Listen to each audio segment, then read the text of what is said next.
Sorry. This big guy is just coming up for his regular 3-week trimming cycle, and I happen to notice something that's a good thing to keep an eye out for.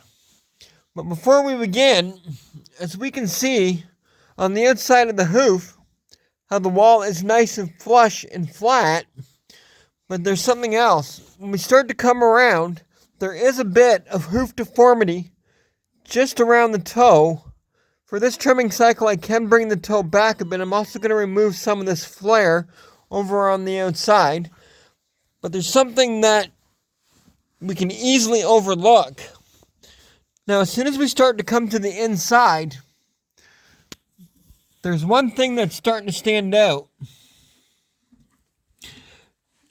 Right over here. These first 3 lines in the hoof capsules that start in the hoof deformity, there is actually, those are sugar. Sugar levels in this horse's foot are starting to show. It's this one right here at the very top, this one, and the one right below. There's a 3 dip right in here. His sugar levels are starting to rise.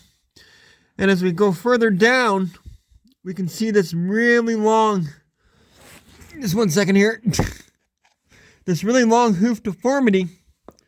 There's some heat in that hoof. Now we're going to come back around for a second. We're just going to take a look at the hoof symmetry. Now, as we can see, the toe does come out. I'm going to bring that back. But one of the biggest things after trimming this horse is we're going to keep a closer watch on the sugar levels. It's right directly in the middle of this hoof pick. If you're ever starting to pick out your horse's foot and start to wonder what your hand is feeling on the inside, right down the middle, it's an in-between of sugar levels and heat. Now, this guy has had a couple abscesses that have blown out, and he's also had one that's lodged in his foot. But as we can see, the sugar levels and the heat do not appear on the outside. They only appear directly on the inside of the hoof, right here.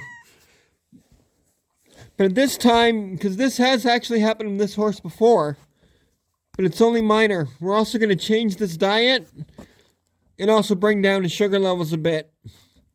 But we're going to keep close watch for the next couple trimming cycles to see how the new hoof growth is coming in from the coronary band to that first line.